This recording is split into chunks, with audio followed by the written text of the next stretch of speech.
आदाब नाजरीन, ZTR news में आपका खैर मकदम है। BSP party Sangareddy minority convener Abu Bakar ने रिज़ाइन दिया।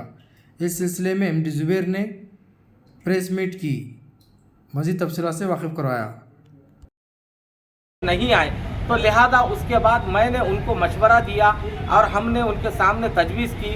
पार्टी के ज़िम्मेदारान जो यहाँ के इंचार्ज वगैरह है उनसे कहते हुए हमने ये कहा कि यहाँ का जो ये टिकट जो है सो शेखर को दे। तो बाद में ये लोग पहुंचकर इनके हक़ में पैसे लेकर कुलकुर प्रवीण के हक़ में पार्टी का टिकट दिए हैं और ना मुसलमानों के साथ में इंसाफ़ी हो रही, ना दलितों के साथ में इंसाफ़ी हो रही, ना OBC के साथ में ये इंसाफ़ी हो रही। ये लिहाजा मैं आप तमाम से ये कहता हूँ कि RS प्रवीण कुमार साहब को और BSP पार्टी को अंबेडकर साहब का नाम लेने का भी उनको हक नहीं बनता। ये लोग पार्टी के साथ में सरासर नाइंसाफ़ी कर रहे। ये पार्टी के जो है सो सिद्धांत नहीं है, बल्कि ये जो कांशीराम साहब की जो है सो आइडियोलॉजी को नहीं अपना रहे और ना ही मायावती मोहतरमा की जो है सो आइडियोलॉजी को अपना रहे। ये लोग सिर्फ़ और सिर्फ हर हलके में 20 लाख, 15 लाख, 25 लाख, 40-50 लाख से ज़्यादा ये लोग टिकटों को बेचते हुए आज सारे तेलंगाना के अंदर दलितों के साथ, SCओं के साथ, OBC के साथ, माइनॉरिटीज़ के साथ सरासर नाइंसाफ़ी कर रहे। मैं तमाम अब की बार न OBC हो या माइनॉरिटी वगैरह जितने भी SC, ST, BC, गिरिजन वगैरह जितने भी रखने वाले हैं, ये लोग अपना वोट का सही इस्तेमाल करें, वरना आप लोग हमको कोई भी पूछने वाला नहीं है। ये सरासर एक धंधा बना लिए। मैं ये अपना रिकग्निशन लेटर ये मुझको जो है सो आली जनाब RS प्रवीण कुमार साहब की हिदायत पे मुझे जो है सो शहर संगारेड्डी ज़िले का जो है सो मुस्लिम माइनॉरिटी कन्वीनर मुंतखब किया गया था। लिहाजा मैं आज इस जमात को, इन नाइंसाफ़ियों को देखते हुए मुसलमानों का इनके पास कोई इंसाफ नहीं है, ना ही मुसलमानों को अगर टिकट दिया गया तो वो डम्मी कैंडिडेटों को टिकट दिया गया। और एक आप तमाम से एक बात ये कहना चाहता हूँ, ख़ासकर खुसूसन सुन ले कि ये बात कहना चाहता हूँ कि ये लोग सरासर कांग्रेस को डुबाने के लिए यानी ख़त्म करने के लिए TRS के लिए जो है सो ये काम कर रहे। जहाँ पे TRS का उम्मीदवार है वहाँ से डम्मी कैंडिडेट को देकर के ये मुंतखब करा रहे। लिहाजा तेलंगाना के अंदर BJP, MIM और जो है सो TRS, ये जो है सो BSP, ये एक ही सिक्के के रुख है और इन लोगों का एक ही मकसद है कि ये सारे के सारे ये पॉलिसी चल रही कि कांग्रेस बरसर इख्तिदार में ना आए।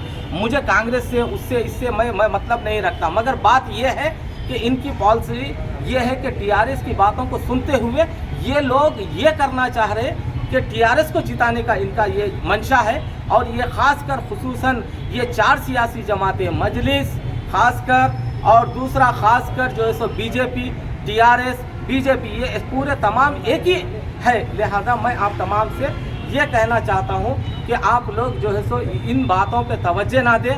BSP को हम किस तरीक़े से शहर हल्के संगारेड्डी के अंदर किस मुंह से, किस फेस से जाएं, जो पहले माइनॉरिटी कहा गया, दूसरा उसके बाद में जो है सो माइनॉरिटी कहते हुए SC कहा गया, SC के बाद फिर BC, अब किस मुंह से हम जो है सो BSP का वोट मांगे। लिहाजा इस सूरत में मैं पार्टी की ये तमाम खामियों को देखते हुए मैं अपना इस्तीफ़ा जो है सो मैं RS प्रवीण कुमार साहब को पेश कर रहा हूं। और ख़ासकर यहीं पर नहीं बल्कि ख़ासकर खुसूसन जहराबाद, पटेंचरू, जोगीपेट, पूरे तमाम 119 हलकों पे जो है सो ये पॉलिसी कर रहे कि TRS को मुंतखब करने की ये लोगों की सरासर एक कोशिश और एक साजिश है।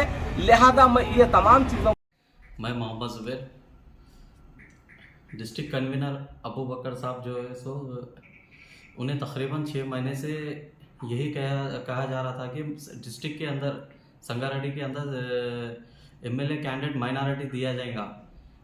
उसके बाद क्या होता है कि एक दूसरे कैंडिडेट को डिक्लेयर कर देते हैं। डिक्लेयर करने के बाद RS प्रवीण साहब उसके बाद ही जल्द ही दूसरे किसी और कैंडिडेट को जो है सो कोई माहदे पे एक दूसरे कैंडिडेट को B फॉर्म दे देते। तो इससे क्या हो रहा है कि एक माइनॉरिटी को जो है ना, हर पार्टी के अंदर क्या ये माइनॉरिटी को ऐसे इस्तेमाल किया जाएगा। क्या हमारा जो है सो सियासत के अंदर कोई वजूद नहीं रहा मुसलमानों का। क्या हम समझते थे कि बहुजन समाज पार्टी ही एक ऐसी पार्टी होंगी जो है ना अगले और बिछड़ों को लेके चलेंगी। जो पार्टी का सिस्टम था कांसीराम साहब का, वो सिस्टम से लेके नहीं जा रहे हैं। तो तेलंगाना के अंदर तकरीबन विकाराबाद हो या संगारेड्डी हो या और भी कई ऐसी जगह पे नज़रअंदाज किया गया है माइनॉरिटी के साथ और दलित भाइयों के साथ। तो ये जमात जो है सो हमारे यहाँ के तेलंगाना के अंदर इस तरीके से नज़रअंदाज किया जा रहा है। क्या अगर पैसे की दम पे अगर कोई ऐसा काम हो रहा तो यही दूसरी पार्टियों का सिस्टम है, वो तो बहुजन समाज पार्टी का ये सिस्टम ही नहीं है। क्यों ऐसे हमारे साथ ऐसे नाइंसाफियाँ हो रही? जहीराबाद के अंदर भी ऐसे ही हो रहा। हाल ही में एक प्रेस मीट करे यहाँ के जो है सो कांस्टिट्यूंसी सदर अलेक्जेंडर साहब और जो है सो मुनव्वर पटेल साहब कोहिर मंडल प्रेसिडेंट और इसाम साहब जरासंगम मंडल प्रेसिडेंट और टाउन प्रेसिडेंट और डिस्ट्रिक्ट वाइस प्रेसिडेंट इकबाल साहब, इन सबको नज़रअंदाज किया जा रहा है। क्यों? जबकि ऐसे हालात थे कि कोई पार्टी का झंडा पकड़ने वाले नहीं थे। हम उन हालात में अबू बकर साहब और हमने मिलकर कहा कि अवाम ये हमारी पार्टी है, ये हमारी जमात है, ये हमारा साथ देगी। लेकिन आज इनडायरेक्टली जो बीआरएस को मदद देने का काम कर रहे हैं।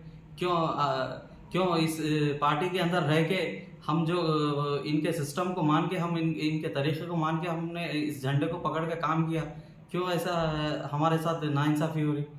क्यों हमें नज़रअंदाज किया जा रहा? इस बात से मेरे को आज बहुत तकलीफ है कि अबू बकर साहब आज रिज़ाइन कर दिए। उन्हें जो है सो बिना बताए कि एमएलए कैंडिडेट डिक्लेयर कर दे रहे, बिना उनको इन्फॉर्मेशन के। पहले तो कोई और कैंडिडेट को करे, बाद में किसी और को करे। तो इस तरीके से माइनॉरिटी को क्या हर पार्टी के अंदर क्या यही वजूद रहेगा हमारा? तो बीएसपी पार्टी से आप क्या कहना चाहते हैं? देखिए, बीएसपी पार्टी यहाँ के जो इंचार्ज है रामजी गौतम साहब, हम उन तक ये आवाज़ पहुँचाना चाहते हैं। क्या मुसलमानों का क्या यही रोल रहेगा कि इलेक्शन आ गया उनको इस्तेमाल करो, इलेक्शन के बाद जो है सो उनकी इलेक्शन के सामने उनकी कोई ज़रूरत नहीं, वो एक वोट बैंक के जैसा, क्या हम यही हमारा रोल रहेगा? अब जहीराबाद से जो जनगम गोपी जो लड़ रहे हैं बीएसपी से, उनके बारे में क्या ख्याल है आपका? देखिए, हाल ही में जो प्रेस मीट करे अलेक्जेंडर साहब, उनकी जो है सो पूरी बॉडी जो है सो मुनव्वर पटेल, इसाम साहब और जो है सो टाउन प्रेसिडेंट, ये सब इन लोग सब लोगों का ये कहना है कि इन्हें नज़रअंदाज किया जा रहा है। तो ये जो है ना, अभी तक बात भी उन्हें कहीं बुलाया नहीं गया। असल में हो रहा क्या यहाँ पे जो है सो इनडायरेक्टली जो है सो एक रोल मॉडल बन के बीआरएस को मदद जैसा हमारे को ऐसा महसूस हो रहा। यहाँ पे कांग्रेस को कमज़ोर करके यहाँ से कांग्रेस को ख़त्म करना है तेलंगाना के अंदर, इस तरीके से फैसले लिए जा रहे। अगर संगारेड्डी में अगर माइनॉरिटी को दिया जाता तो यकीनन अच्छे मेजॉरिटी से वोट ला सकते थे। मैं अपनी बात को यहीं पे ख़त्म करता हूँ। शुक्रिया। अस्सलाम।